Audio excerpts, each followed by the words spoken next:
Camera ergonomics. What am I talking about? Today we're going to talk all about that. So you're going to hear this word camera ergonomics thrown around, and it's just a fancy word for how a camera is designed, where the buttons are located, and basically how easy it is for someone to use. Having good camera ergonomics can make it feel very intuitive, much like an extension of your brain and your body. I can basically use this camera without even looking at it, blindfolded. I don't have to think, I just do it subconsciously because I've used it so much, and it has excellent ergonomics. On the flip side, having a camera with bad ergonomics can make a shoot really frustrating and sometimes seem impossible. So today I'm going to give you 3 steps to finding a camera that has good ergonomics. The first step is very simple. When you hold the camera, does it feel good? All right. Most cameras do a good job of this nowadays. They have a nice grip right here. And one way to test this out is if you have a camera and you shoot all day and you come home and your hand and your arm are sore, you know it has bad ergonomics. All right. Good ergonomics will really let the camera feel natural in your hand. You're not going to feel like awkward or weird when you hold it. So just this thing right here, the Nikon D700, which is what I have right here, just feels ergonomically really well built. It fits my hand just right, and it has just the right grip right here, and I can hold it both with one hand, 2 hands, and it's real easy. The second step is to have the dials and controls in a good position. Now with this camera, I can just move my finger real easily to control the dial, both in the front and in the back. So I can control the aperture and shutter speed just by moving these 2 dials back and forth really quickly. So it's really easy to access. So for any serious photographer, you're gonna wanna have aperture, shutter speed, and ISO buttons actually on the camera so you can press them.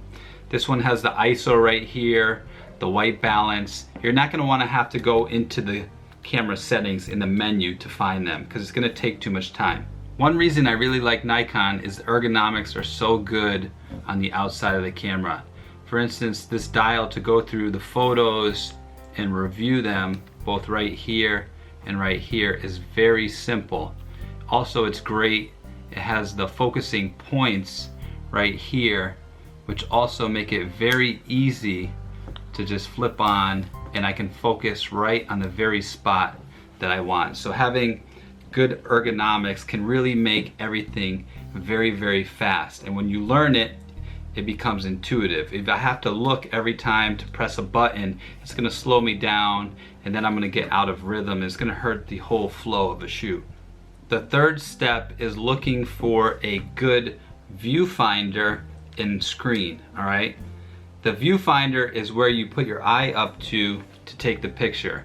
Now, a lot of point and shoots and cell phones use the screen and also display here. Now, this is strictly for displaying the image, but each camera is different, right? But it's good to have a good viewfinder and a good screen. So what makes a good viewfinder and screen? Well, first of all, they both have to be bright enough that you can see it, right? You don't want to have to really squint or have some difficulty looking into them and not being able to see the image. So for instance, I use the Sony a6500, which is a phenomenal camera. However, when I was shooting outside in bright sun and looking at the screen, it was really difficult. I couldn't really make it out. I couldn't tell whether it was focusing properly. I couldn't tell whether the image was properly exposed just by my eyesight.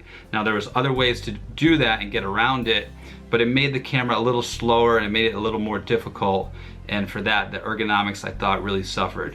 Now, when looking in the viewfinder, you have to make sure A, it's bright enough, and B, it has at least an exposure display. Having exposure display will tell you if it's properly exposed.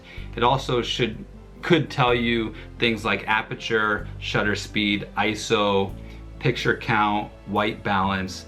These things will give you quick information without having to go onto my screen or onto the top display to see it. So being able to see your information in multiple places and really quick, especially since you're always on a shoot, you always have your eye up here. Really saves you a lot of time.